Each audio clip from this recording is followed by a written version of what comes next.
Oke guys, balik lagi bersama Mimin. Kita lanjut lagi membahas alur cerita.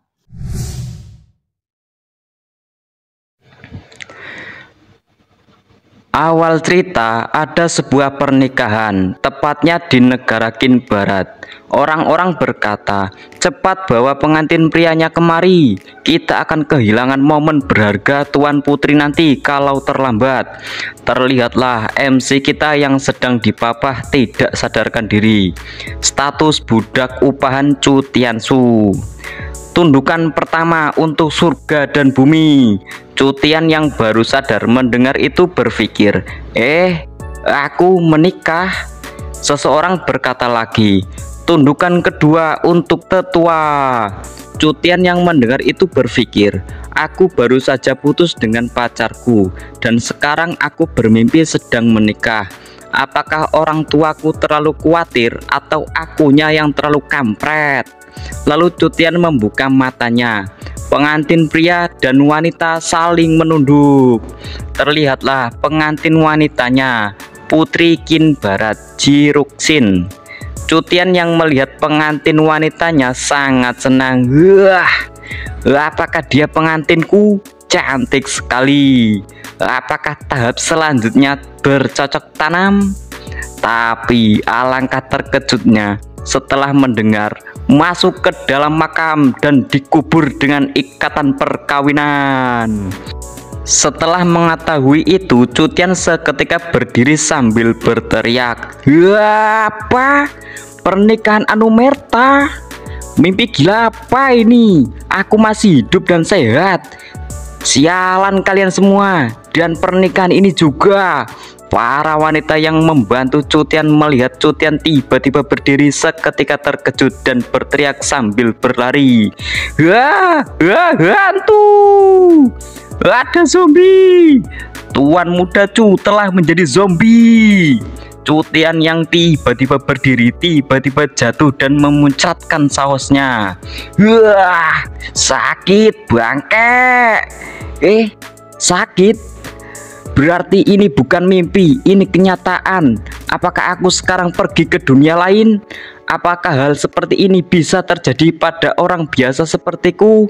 Tapi tiba-tiba Chu Tian merasakan sakit di kepalanya. Ini ingatan dari pemilik tubuh asli. Diceritakan nama pemilik tubuh ini bernama Chu Tianshu, putra termuda dari Chu Yanhong, jenderal pasukan Xuan Wu dari negara Qin Barat, dan ibunya meninggal saat dia masih muda. Dan ada rumor mengatakan dia adalah selir dari Jenderal Chu, Murong Jianyue, dan dia bukan hanya tidak menderita, dia ternyata sangat disukai. Para pelayan menyediakan semua kebutuhannya. Dia bahkan dibawa ke kamar mandi oleh para pelayannya. Chu Tianshu mempunyai latar belakang yang kuat, tapi tidak dalam fisik dan bakat seni bela dirinya. Karena itu, Murong Jianyue melarangnya untuk berlatih seni bela diri.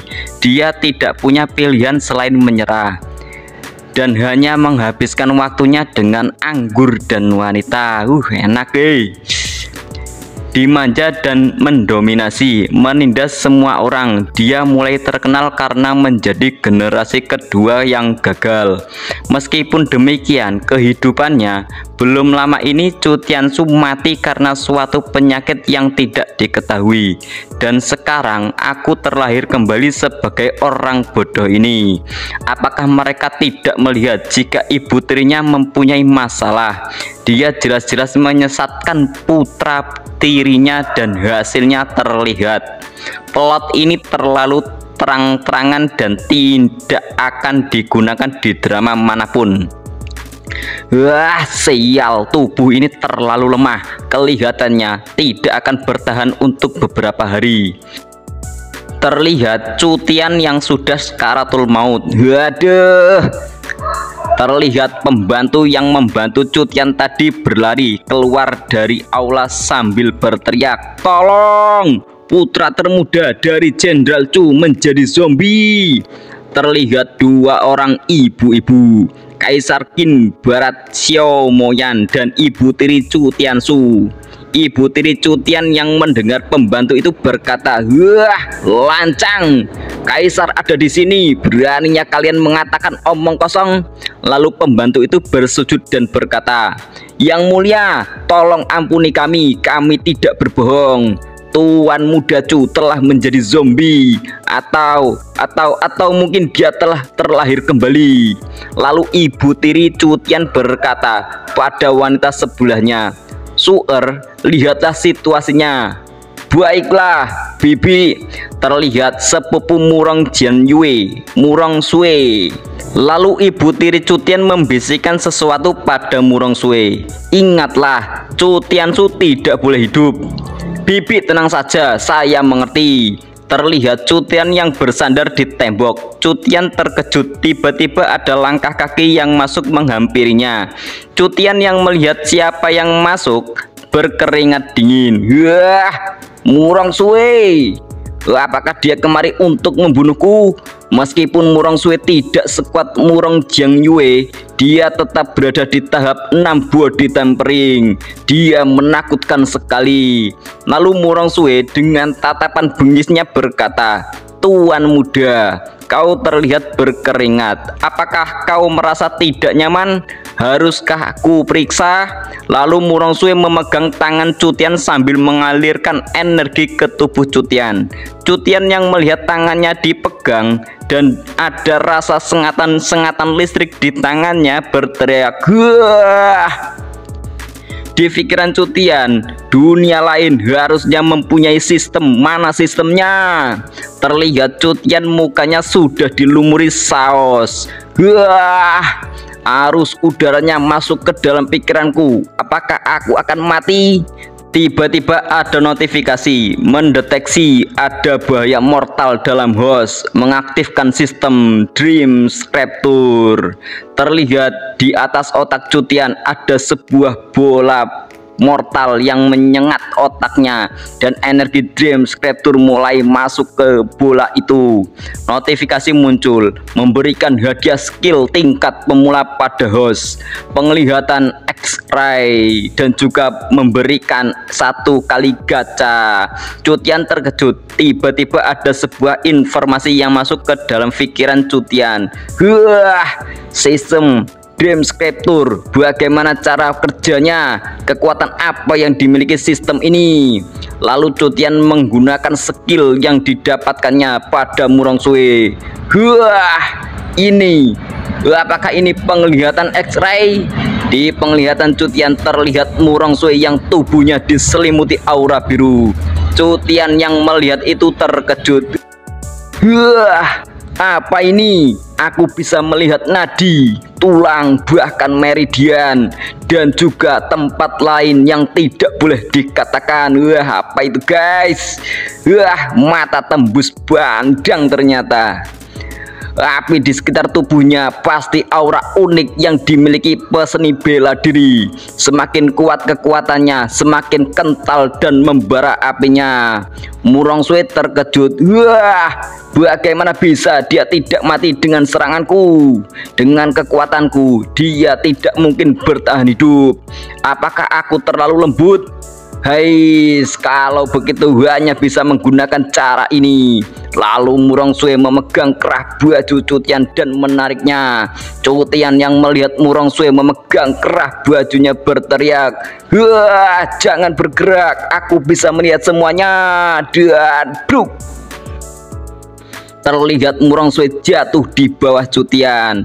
Tapi kampretnya, saat Chu Tian jatuh, tangannya memegang yang lembut-lembut. Aduh, sambil melihat tangannya memegang dan meremas-remas, Chu Tian berpikir, dia tidak memberiku kesempatan untuk bereaksi apa yang ingin dia lakukan. Dia terlalu kuat, aku tidak bisa bergerak. Tapi jari-jarinya bisa gerak-gerak. Aduh. Murong Sue yang melon-melonnya diremas-remas berteriak, "Wah, lepaskan aku, dasar kampret." Chu Tian yang menyadari itu seketika panik. Wah, ini buruk. Tapi suara langkah kaki mendekati pintu ruangan Chu Tian dan dar. apa yang terjadi? Dan terlihatlah Murongsoe yang sedang menangis. Sambil berpura-pura menangis, Murongsoe berkata, "Yang mulia, Bibi, aku hanya ingin memeriksa tubuh Tuan Muda. Akan tetapi aku tidak berpikir jika Tuan Muda ingin memaksaku anu apa guys?" Orang-orang yang melihat itu berkata, "Aku selalu mendengar bahwa Chu Tianshu adalah seorang playboy. Siapa mengira dia akan terang-terangan melakukannya di siang hari seperti ini? Padahal dia baru saja menikahi Tuan Putri dan sekarang dia memaksa wanita lain. Ini adalah penghinaan terhadap keluarga kerajaan." "Yang mulia, reputasi keluarga kerajaan tidak boleh dikotori." "Kampret, sepertinya tidak cocok mendapatkan gelar pangeran dan harus dihukum berat." Terlihat muka Kaisar Xiaomoyan sangat suram. Chu Tian yang melihat keadaannya berpikir, "Wah, sial. Dengan reputasi pemilik tubuh ini, mana mungkin aku membenarkan situasiku. Wah, aku harus tenang, cepat pikirkan cara untuk bertahan dari ini semua." Lalu ibu tiri Chu Tian tiba-tiba berlutut sambil berkata, "Yang mulia, ini adalah masalah serius. Putra saya baru saja bangkit tapi telah mempermalukan Tuan Putri. Ini semua salah saya karena tidak membimbing Su'er dengan benar." Terlihat ibu tiri Chu Tian dengan muka yang menangis. "Saya harap Yang mulia tidak memihak siapapun. Saya, Jiang Yue, tidak akan keberatan menerima hukuman." Chu Tian yang melihat tingkah ibu tirinya, matanya terbelalak. "Ibu tiri, kau kampret!" Terlihat muka kesal dari Xiaomoyan lalu berkata, "Penjaga, eksekusi dia." Chu Tian yang melihat keadaannya sangat kesal. "Wah, kampret!" Lalu Chu Tian memanggil sistem, "Aku ingin melakukan gacha." Lalu sistem memproses gacha. Notifikasi muncul, "Selamat kepada host, telah mendapatkan skill Life and Death Reversal Akupuntur." Aduh, Inggris lagi wis. "Hidup atau mati, kebalikan yin dan yang memimpin kehidupan dan kematian." "Heis, aku sekarang hampir mati. Apakah aku tidak bisa mendapatkan skill yang dapat membalikan keadaanku saat ini?" Lalu Chu Tian mengingat sesuatu dan menoleh ke samping. Terlihat istrinya yang terbaring di peti mati dan samar-samar tubuhnya mengeluarkan percikan-percikan aura. Tuan Putri di sebelahku masih memiliki aura Qi yang sangat lemah, yang berarti dia masih belum sepenuhnya mati. Lalu Chu Tian berkata sambil berteriak, "Yang mulia, saya bisa membangkitkan Tuan Putri." Yang mulia yang mendengar itu terkejut. Kau bisa membangkitkan Tuan Putri?" Chu Tian menjawab, "Benar Yang mulia. Berikan beberapa jarum akupuntur. Saya akan menggunakan skill akupuntur unik milik saya pada meridian Tuan Putri dan dia akan bangkit kembali." Dokter Kekaisaran Li Changqing yang mendengar itu berkata, "Bagaimana mungkin? Saya telah berlatih selama 1 dekade dan saya tidak pernah mendengar omong kosong seperti itu. Jantung Tuan Putri telah berhenti Yang mulia. Tolong jangan dengarkan perkataan anak itu. Chu Tian, beraninya kau mengotori tubuh Tuan Putri. Yang mulia, dia hanya mengatakan omong kosong. Jangan biarkan dia mengotori Tuan Putri." Ibu tiri Chu Tian juga berkata, "Su'er, hentikan semua ini." Dokter kerajaan melanjutkan, "Metode penyembuhan konyol seperti itu tidak mungkin ada. Ini pasti adalah sihir." Chu Tian yang mendengar perkataan itu sangat kesal. "Hei, skill akupuntur ini saya pelajari dari catatan suci kuno yang bisa membalikan hidup dan mati. Kau sudah lama hidup tapi masih merendahkan orang lain. Kau tidak cocok menjadi dokter kekaisaran." Dokter kekaisaran yang mendengar itu sangat kesal. "Wah, kampret! Dengarkan aku, kampret kecil. Kehidupan manusia bukanlah buahan mainan. Terlebih lagi, ini adalah tubuh Tuan Putri. Kamu tahu, kampret? Mendengar ocehan semua orang, Xiaomoyan sangat kesal. Diam kalian semua.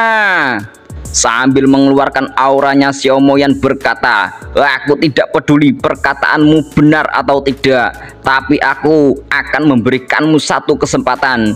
Jika kau benar-benar bisa membangkitkannya, maka aku akan membuat pernikahanmu menjadi kenyataan. Tapi jika kau gagal, aku akan menghukummu dengan metode penyiksaan paling menyakitkan sampai hari kematianmu tiba.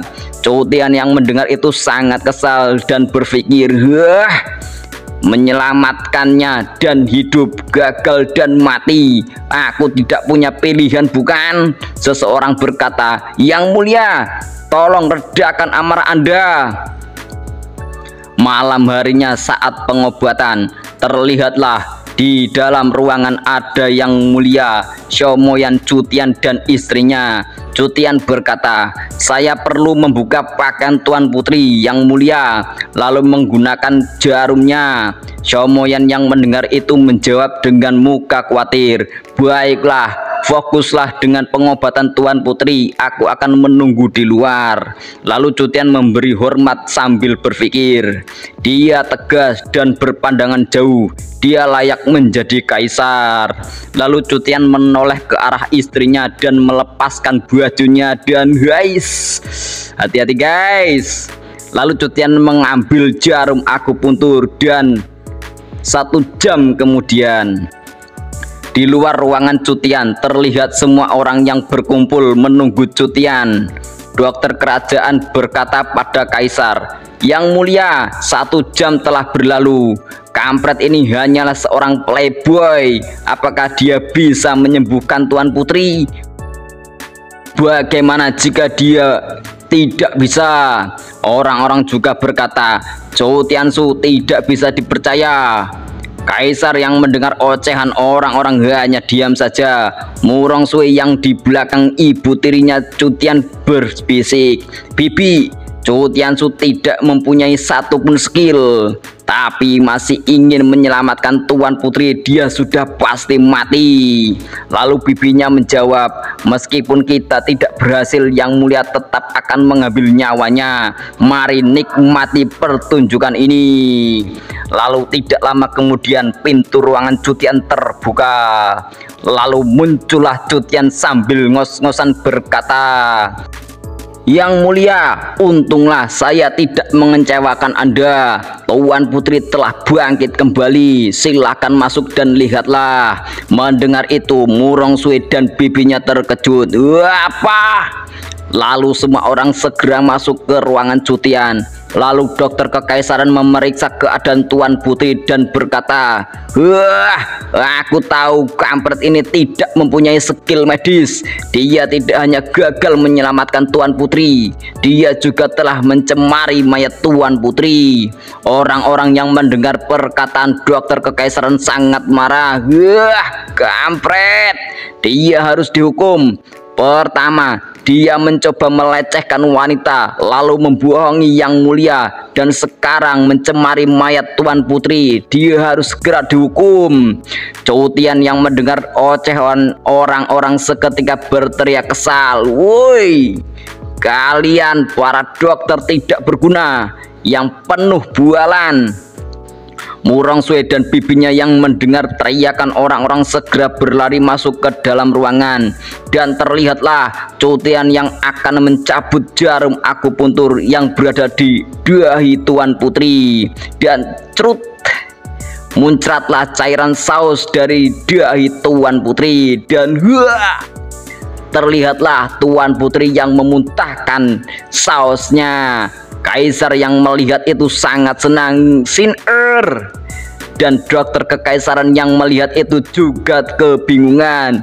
Dia berpikir, ternyata si kampret ini mengatakan yang sebenarnya.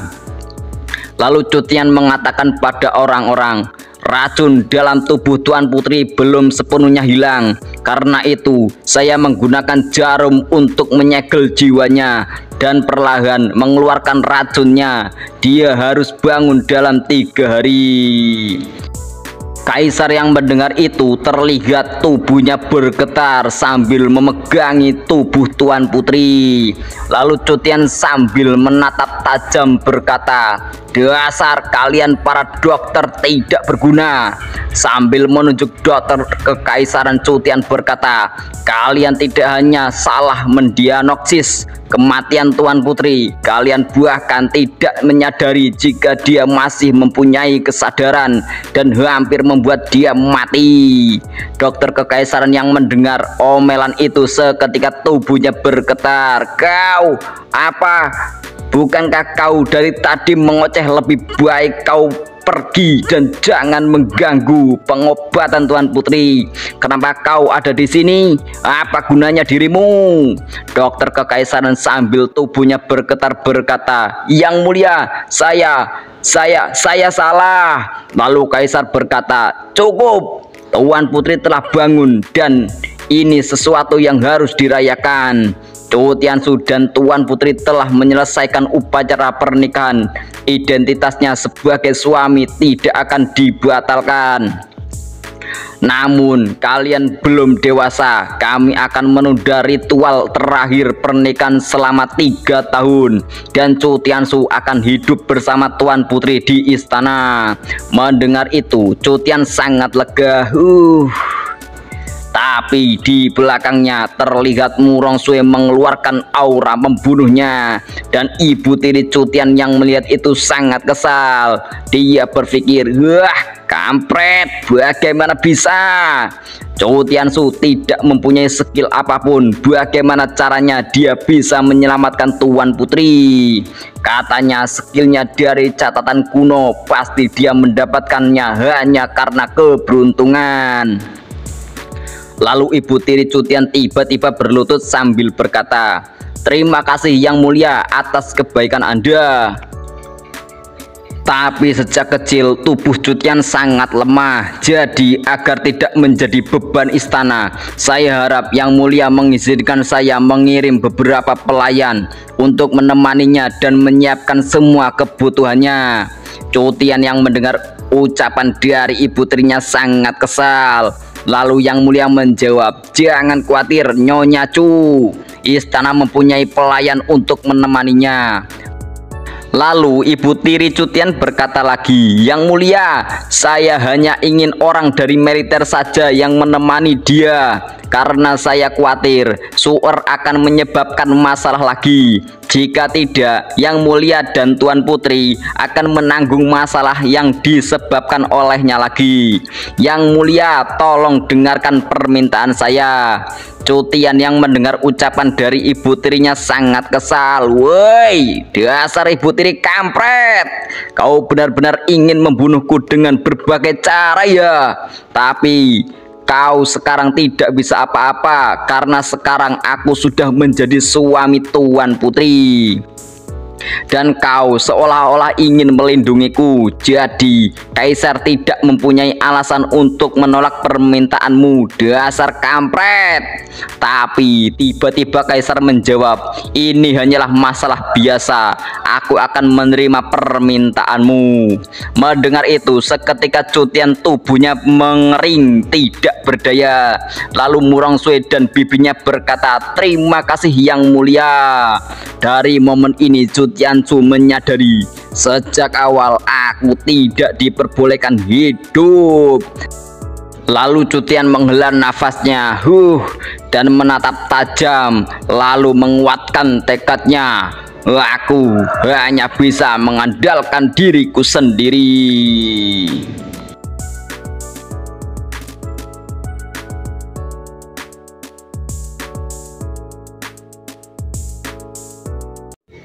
Lalu keesokan harinya seseorang berkata, Atas perintah yang mulia, semua acara di istana diberhentikan dan pangeran harus tetap tinggal di istana.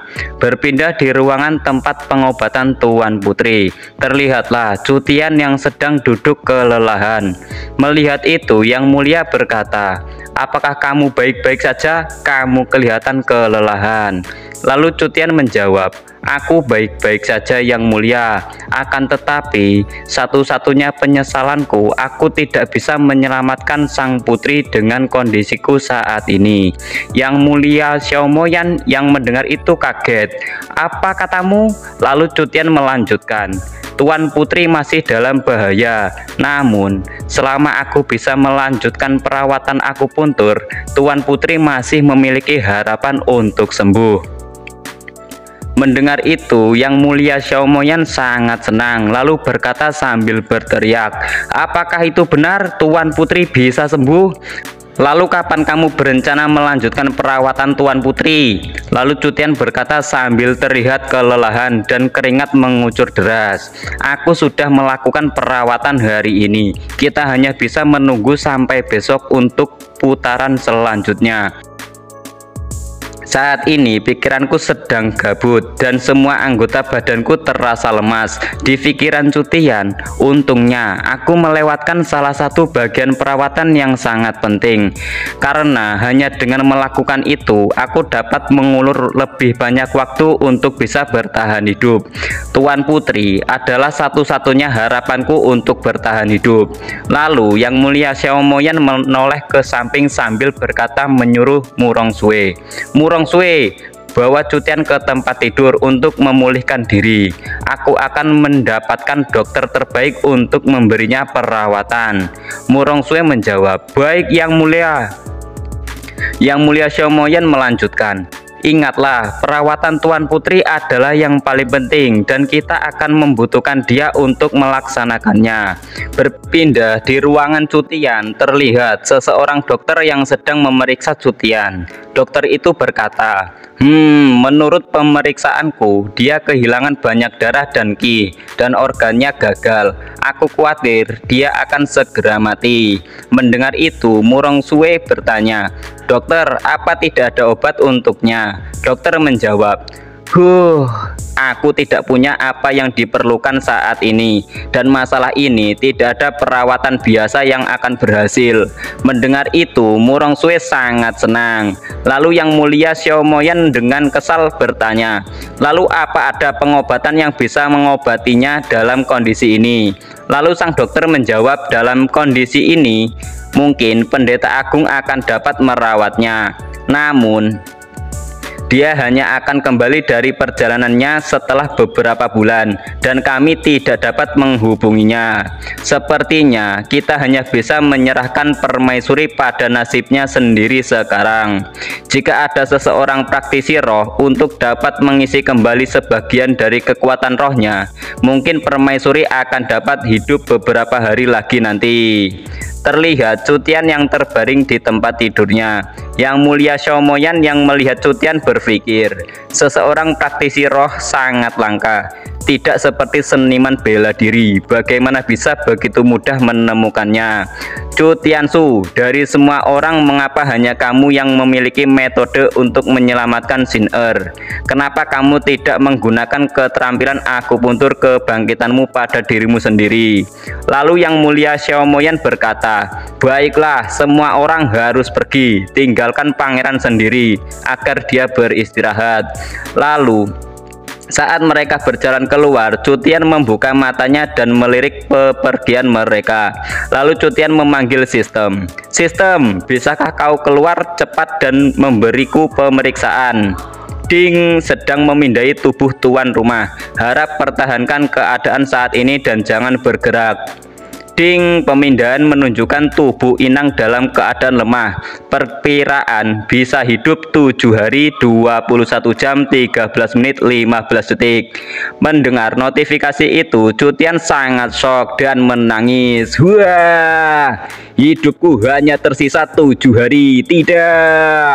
Lalu sistem memberitahu, sistem telah mengumpulkan 4 metode untuk memperpanjang masa hidup tuan rumah.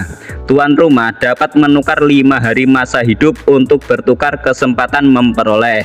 Apa tuan rumah ingin melanjutkan, ya atau tidak? Mendengar notifikasi itu, Cutian berkata, hahaha, toh hanya tinggal 7 hari lagi. Memiliki tambahan 5 hari atau kurang 5 tidak ada bedanya. Hanya orang bodoh yang memilih tidak. Hahaha.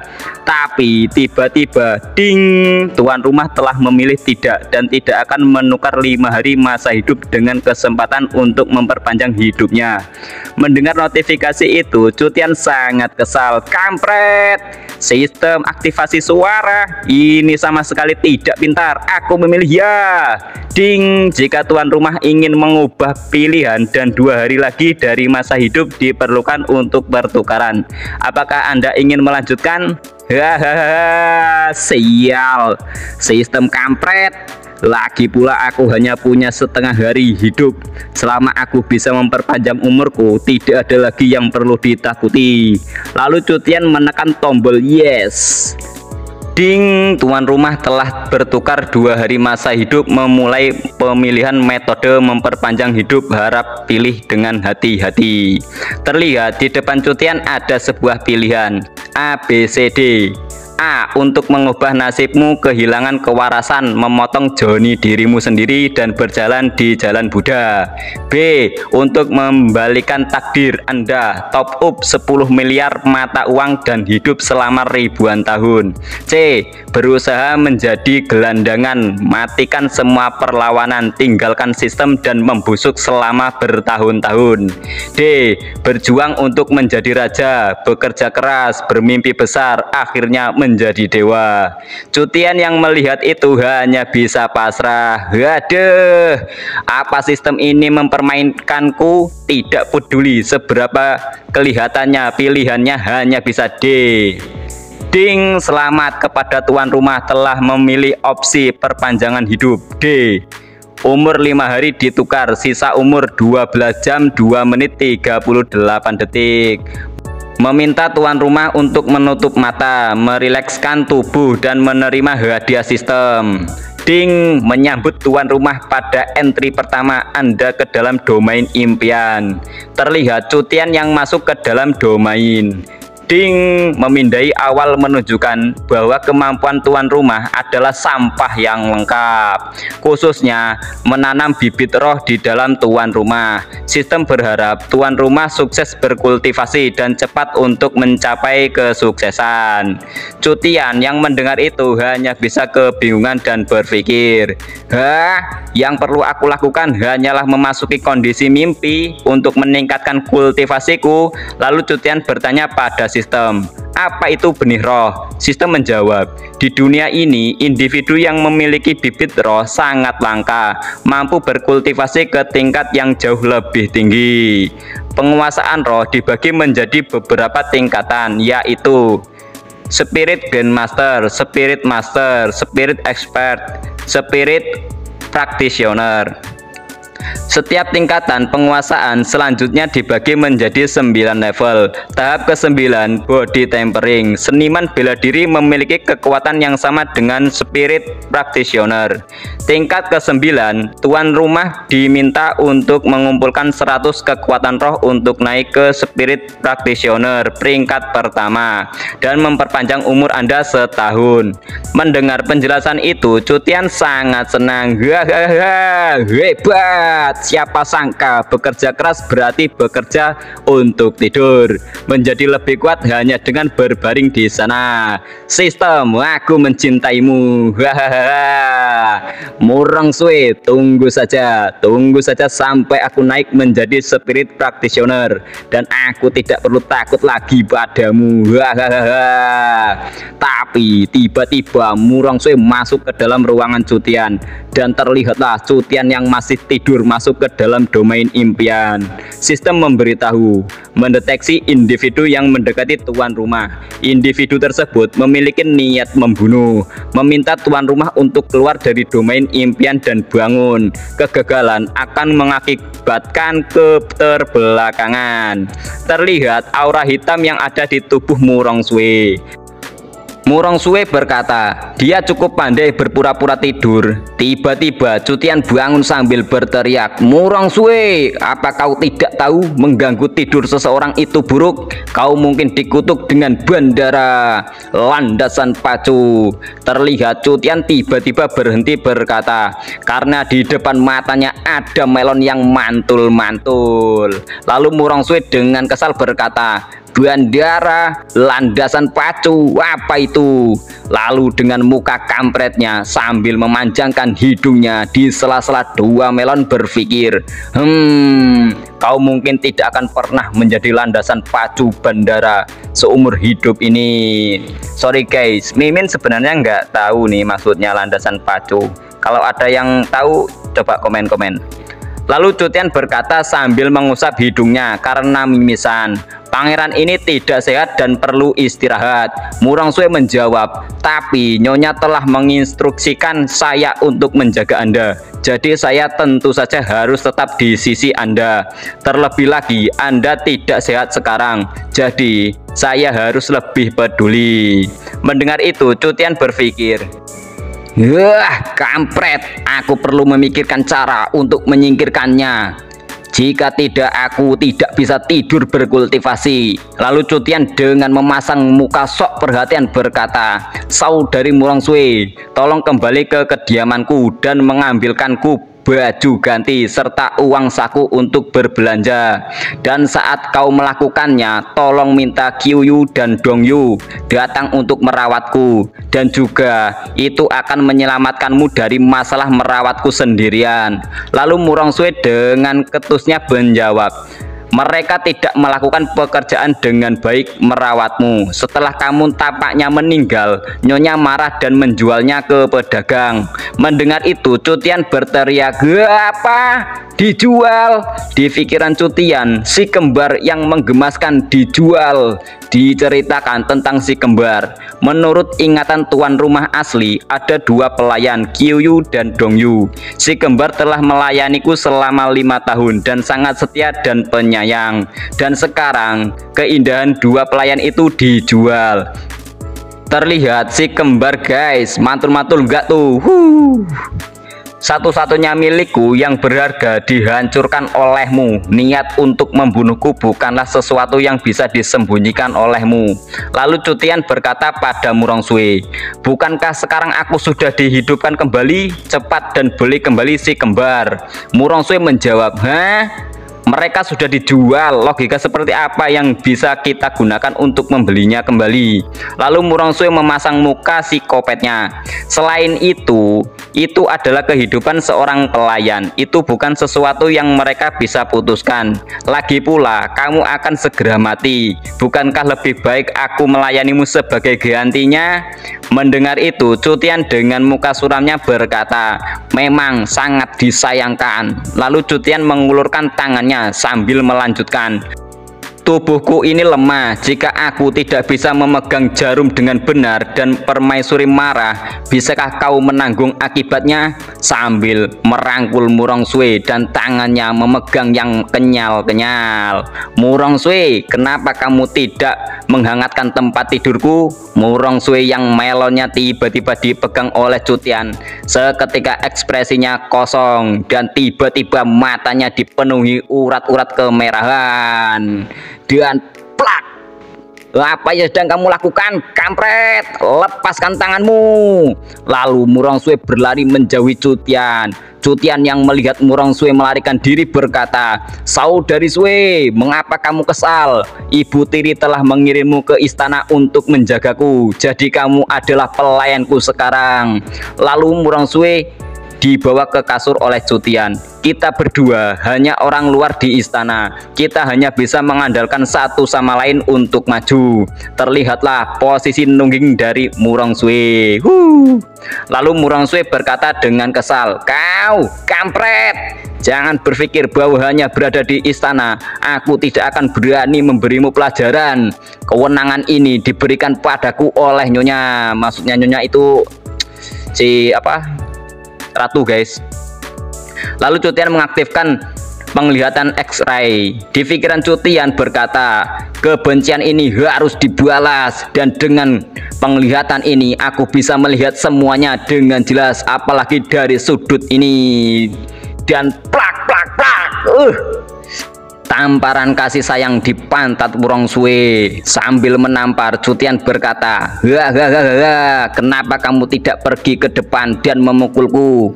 Sekarang tubuhku sangat lemah. Jika kamu menghancurkanku dan sang putri tidak dapat diselamatkan, kamu pasti tidak akan berakhir dengan baik." Murongsue yang sudah tidak tahan seketika mengeluarkan auranya dan akan menyerang Cutian. "Cutiansu kampret!" Terlihatlah serangan dari Murongsue yang sudah dekat dan akan mengenai muka Cutian. Tapi dengan muka santainya Cutian berkata, "Ayo, sentuh aku jika kamu berani." Mendengar itu, seketika tubuhnya Murongsue bergetar dan tidak jadi menyerang Cutian. Cutian yang melihat itu tersenyum dan plak! Tamparan kasih sayang mendarat di pipi Murongsue. Cutian berkata, "Lancang, bagaimana kau memenuhi syarat untuk menyentuhku? Ketahui tempatmu." Murongsue yang dipermalukan terus-menerus sangat kesal. Murongsue berpikir, tenanglah, melawan kampret sialan itu tidak layak. Aku harus bertahan dan memprioritaskan misi yang ada. Lagi pula, dia hanya memiliki 7 hari tersisa untuk hidup. Aku hanya perlu bertahan untuk sementara waktu. Lalu Murongsue keluar dari kamar Cutian sambil berkata, "Kau sebaiknya diam dan tidak lari. Aku akan kembali ke rumah jenderal untuk mengambil barang-barangmu." Murongsue berpikir, "Aku tidak bisa tinggal di sini lebih lama lagi. Kalau tidak, aku akan kehilangan segalanya dan aku akan terbunuh." Lalu Cutian melambaikan tangannya sambil berkata, "Sueer, aku suka tubuhmu. Kamu harus tidur denganku malam ini." Mendengar itu, Murongsue dengan kesal menutup pintu kamar Cutian dan dengan kesal sambil berkata, "Persetan denganmu." Melihat kepergian Murongsue, Cutian tersenyum sambil memperlihatkan jari-jarinya yang sudah bengkak. Di pikiran Cutian, dia seharusnya tidak kembali dalam 1 atau 2 jam ke depan. Lalu Cutian menaiki tempat tidurnya sambil berkata, "Sekarang saatnya untuk tidur." Terlihat Cutian yang sedang tidur berkultivasi. Cutian berpikir, "Aku saat ini hanya memiliki sisa hidup kurang dari setengah hari. Aku harus memanfaatkan waktu ini sepenuhnya untuk naik menjadi spirit practitioner. Semoga ada cukup waktu." Targetnya adalah mengumpulkan spirit di spirit core-ku. Berpindah di rumah ibu tiri Cutian, Murongsue berkata, "Bibi, seperti yang kau harapkan, Dr. Sun telah mengonfirmasi bahwa kecuali campur tangan Pendeta Agung, Cutian pasti tidak akan hidup lebih dari 7 hari. Bibinya menjawab, "Awalnya mengatur pernikahan Anumerta antara Tiansu dan Tuan Putri untuk mengangkat keluarga kami menjadi bangsawan. Meski ada sedikit kecelakaan, sampai itu hanya punya waktu beberapa hari untuk bermain-main. Kau hanya perlu memastikan bahwa kau mengawasinya." Murongsue menjawab, "Keponakan ini mengerti, Bibi. Namun Cutian ingin aku membawa Qiuyu dan Dongyu kembali padanya, dan aku sempat disuruh untuk menghangatkan tempat tidurnya." Mendengar itu, ibu tiri Cutian sangat marah. "Guys, kampret itu masih memiliki pikiran sesat ketika dia sudah siap diranjang kematiannya. Abaikan saja dia." Murongsue dengan agak ketakutan berkata, "Tapi aku sangat takut jika dia tidak mau melepaskan aku. Mendengar itu, ibu tiri Cutian menatap tajam ke arah Murong Sue. Apakah kau mengatakan bahwa dia akan berani melakukannya? Mendengar itu, Murong Sue dengan panik menjawab, tidak. Lalu dengan tatapan tajamnya dan mengeluarkan aura membunuhnya, ibu tiri Cutian berkata, kalau begitu bertahanlah selama beberapa hari lagi. Seandainya dia masih hidup setelah 7 hari, kau secara pribadi akan membunuhnya. Murong Sue yang melihat bibinya seperti itu sangat ketakutan. Berpindah ke Cutian yang sedang berkultivasi. Terlihatlah energi spiritual yang sangat banyak masuk ke dalam tubuh Cutian, lalu berkumpul di perut Cutian dan dipadatkan. Lalu terlihatlah energi spiritual yang sudah dipadatkan menjadi dantian. Melihat itu, Cutian sangat senang. Berhasil. Suara sistem muncul, ding, selamat atas kenaikan ke alam spirit practitioner, memperpanjang umur 1 tahun. Lalu Cutian melompat dari tempat kultivasinya karena senang. Cutian bergumam, siapa sangka aku hanya butuh setengah hari untuk naik ke alam spirit practitioner, dan hidupku telah diperpanjang untuk saat ini. Ketika aku telah menjadi kuat di masa depan, umurku pasti akan semakin lama. Menjadi seorang spirit practitioner berarti aku telah memperoleh beberapa kemampuan untuk melindungi diriku sendiri, dan aku dapat menciptakan ilusi sekarang. Lalu Cutian dengan aura membara dan tatapan tajamnya berkata, Murong Sue, jika dia datang tanpa persiapan dan aku menyergapnya dari belakang, sudah dipastikan dia akan terjebak di ilusi yang aku buat. Terlihatlah bayangan Cutian yang saat Murong Sue terjebak di ilusi. Tapi tiba-tiba Cutian sadar saat membayangkan Murong Sue seperti itu. Tunggu, Murong Sue adalah seniman bela diri body tempering tahap ke-6. Meskipun aku masih bisa melawannya, tapi pada levelku saat ini mungkin terlalu sulit untuk membunuhnya. Melihat kenyataan itu, langsung saja Cutian berbaring di tempat tidur. Sepertinya aku masih harus berkultivasi ke spirit practitioner tahap ke-6 sesegera mungkin. Lalu Cutian masuk lagi ke dalam domain impian untuk berkultivasi. Tapi Cutian kebingungan, kenapa aku tidak bisa memadatkan kekuatan roh? Ding, sistem memberitahu, meminta tuan rumah untuk mengisi meridian Anda dan mengisi semua 720 titik akupuntur dan meridian di tubuh Anda. Jadi seperti itu. Sepertinya sistem ingin melihat bahwa aku membangun fondasi yang lebih kuat terlebih dahulu. Baiklah, ayo isi daya meridianku. 1 jam kemudian terlihat Cutian yang bangun dari kultivasinya di dalam domain impian, dan juga terlihat ada sebuah butiran di dalam perut Cutian.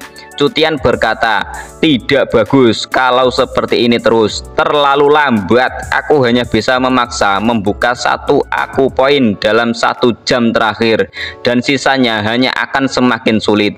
Berdasarkan kecepatanku saat ini, aku memperkirakan setidaknya membutuhkan 3 tahun untuk membuka semua meridianku. Sepertinya jika aku ingin membunuh Murong Sue, aku perlu mencari bantuan. Tapi tiba-tiba Murong Sue membuka pintu kamar Cutian. Lalu Murong Sue melemparkan barang bawaannya di meja sambil berkata, itu adalah pakaian yang kamu minta. Lalu Cutian mengambil tas itu dan mengobrak-ngabrik isinya. Kenapa hanya ada pakaian dan tidak ada uang? Murong Sue menjawab, kau itu akan mati, kenapa kau membutuhkan uang? Mendengar itu, Cutian sangat kesal lalu menggunakan kekuatan matanya pada Murong Sue. Terlihatlah sebuah giok yang disimpan di dalam dada Murong Sue. Cutian yang melihat itu berpikir, Murong Sue itu tersembunyi dengan baik. Sepertinya dia telah menggelapkan batu giok indah yang telah aku kumpulkan. Lalu Cutian berkata pada Murong Sue, baiklah kalau begitu, aku tidak membutuhkan uang, tetapi kau masih harus meninggalkan ini. Lalu Cutian dengan cepat tangannya memegang baju Murong Sue. Murongsue yang melihat itu sangat terkejut. "Kau, apa yang kau lakukan?" Dan terlihatlah Cutian yang sudah mengambil giok itu. Cutian berkata, "Hei Murongsue, beraninya kau menggelapkan harta berhargaku, sungguh lancang." Melihat giok itu sudah diambil Cutian, Murongsue sangat kesal. "Bagaimana kau bisa mengetahuinya?"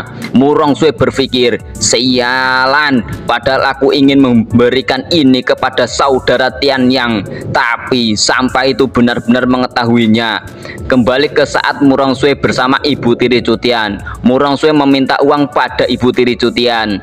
Akan tetapi ibu tiri Cutian menjawab, "Lupakan tentang uangnya. Saat ini Tianming membutuhkan $100.000 setiap tahunnya untuk kultivasinya, dan bahkan bisa lebih banyak lagi di masa depan. Kau harus menyimpan batu giok ini sebagai hadiah untuknya nanti ketika Tianming kembali bulan depan." Mendengar itu Murongsue sangat senang. "Apa? Saudara Tianming akan kembali bulan depan?" Ibu tiri Cutian menjawab, "Iya, dia sudah mencapai ke alam spirit expert. Nanti setelah Cutian mati, bibi ingin menyelesaikan pernikahanmu." Mendengar itu Murongsue seketika pipinya memerah, lalu berkata, "Aku akan membiarkan bibi memutuskan masalah itu. Aku akan kembali dulu." Kembali ke saat ini terlihat Murongsue yang sangat marah. Cutian berkata, "Murongsue, aku akan melepaskanmu kali ini. Pastikan hal ini tidak terjadi lagi." Di pikiran Cutian, lebih baik aku tidak mendorongnya terlalu jauh, atau mungkin dia akan marah dan mencoba membunuhku. Berpindah di ibu kota Qin, Jalan Yashing, terlihatlah banyak orang yang lalu lalang di jalan itu. Tiba-tiba semua orang terkejut karena mendengar Murongsue berkata dengan keras, "Woi, apa yang kau lakukan di sini?" Cutian menjawab, "Karena aku kehilangan penghangat tempat tidur, jadi aku di sini untuk melihatnya." Murongsue berkata lagi, "Macan tutul tidak dapat mengubah bintiknya. Apakah kamu tidak takut membuat marah permaisuri dan dia memenggal batokmu?" Cutian menjawab, Aku hanya akan hidup beberapa hari lagi. Kenapa tidak menikmati diriku sepenuhnya? Tidak apa-apa jika aku tidak membeli pelayan. Kenapa kamu tidak menghangatkan tempat tidurku malam ini?" Mendengar itu Murongsue sangat kesal. Kau hanya menunggu kematianmu, dan sebaiknya kamu membusuk sampai mati." Lalu Cutian dengan kerennya berkata, "Bunga poni abadi dan akan tetap romantis bahkan sebagai hantu. Tidakkah kamu mengerti?" Tiba-tiba Cutian dan Murongsue terkejut karena ada yang berkata, "Hei, bukankah kamu Tuan Chu? Kamu masih hidup. Oh, itu hebat." Cutian menjawab, Ternyata kau bermulut besar." Terlihat si mulut besar Liu. Liu berkata, "Hahaha, terima kasih Tuan Chu telah mengingatku. Apakah Anda memiliki sesuatu karena mengunjungi tempat ini? Saya bisa menjadi panduan Anda." Cutian berpikir, "Hahaha, aku benar-benar mendapatkan apa yang aku perlukan saat ini." Lalu Cutian bertanya pada Liu, "Hei, apakah kamu tahu dua pelayanku, Qiuyu dan Dongyu? Apakah kamu tahu pedagang mana yang membelinya?" Lalu Liu menjawab sambil menunjuk sebuah bangunan, "Ya Tuan, waktumu sempurna. Mereka dilelang hari ini di pavilion Mingyan. Dan banyak putra dari keluarga bangsawan dan bos King yang berpartisipasi hari ini nanti, dan saya khawatir Anda akan melewatkan pelelangan ini." Lalu Cutian memberikan sejumlah uang pada Liu sambil berkata, "Lalu apa yang kita tunggu? Bawa aku ke pavilion Mingyan segera." Melihat uang seketika Liu sangat senang, lalu berkata, "Nice, tolong ikut saya Tuan." Berpindah di tempat pelelangan Qiuyu dan Dongyu, terlihatlah banyak orang yang sedang menunggu pelelangan itu. Lalu sang MC di pelelangan itu berkata, "Semuanya kalian pasti sudah mendengar tentang si kembar ini kan? Terlihatlah muka si kembar yang dilelang sangat lesu. Mereka adalah saudara kembar Dongyu dan Kyoyu yang telah dilatih di bawah rumah jenderal. Mereka sangat muda, bertunas dan cantik, mahir dalam seni bela diri. Mereka berada di alam body tempering tahap kedua dan juga mahir dalam berbagai bidang lainnya seperti musik, melukis, dan kaligrafi." Lalu seseorang di pelelangan itu berkata, "Kalian benar-benar berani menjual barang seperti itu. Meskipun si kembar ini memang cantik, siapa yang tidak tahu bahwa mereka telah melayani Cutian selama 5 tahun. Mereka mungkin telah dinodai sepenuhnya oleh Cutian itu dan kamu ingin kami membelinya?" Terlihat si kembar yang mendengar perkataan itu hanya bisa pasrah dan saling memegang. Aduh, megang apa guys? Lalu si MC menjawab, "Saya khawatir Tuan telah keliru. Cutian benar-benar impoten dan keduanya masih perawan. Ketahuilah kalian, Pavilion Mingyan, kami telah menjalankan bisnis ini selama beberapa dekade. Reputasi kami adalah yang paling penting. Jika aku berbohong, Pavilion Mingyan bersedia memberikan kompensasi kepada semua orang 10 kali lipat dari harga lelang mereka." Mendengar perkataan MC, semua orang menertawakan Cutian. "Hahaha, aku tidak berpikir. Cutian benar-benar menyedihkan. Memang, sayangnya, pria seperti itu berhasil menjadi pangeran. Memikirkan itu benar-benar sangat menyebalkan. Halah, dia hanya beruntung. Kemungkinan besar dia digunakan sebagai bidak pengorbanan. Hahaha, begitu dia kehilangan kegunaannya, sang putri pasti segera membuangnya." Mendengar ocehan orang-orang, Cutian benar-benar sangat kesal. "Kampret, beraninya kau menghinaku dan mengatakan aku impoten." Lalu salah satu peserta lelang berkata, "Woi, cepatlah, aku mulai tidak sabar. Jadi mari mulai pelelangan ini. Gadis-gadis ini adalah sesuatu yang bahkan diinginkan oleh kampret Cutian, tetapi tidak bisa mendapatkannya." Lalu sang MC menjawab, "Tenang, tenang. Sekarang mari mulai dari $3.000. Mereka hanya dijual sepasang." Mendengar itu, seketika orang-orang berebutan menawar. $3.000, $3.200, $3.500, $3.800, $4.000. Mendengar tawaran yang sangat tinggi itu, Cutian sangat kesal. Lalu Murangsue berpikir, "Hahaha, aku tahu Cutian pasti sangat kesal. Batu giok itu paling hanya berharga $3.500. Mari kita lihat bagaimana kamu mengatasi lelang ini."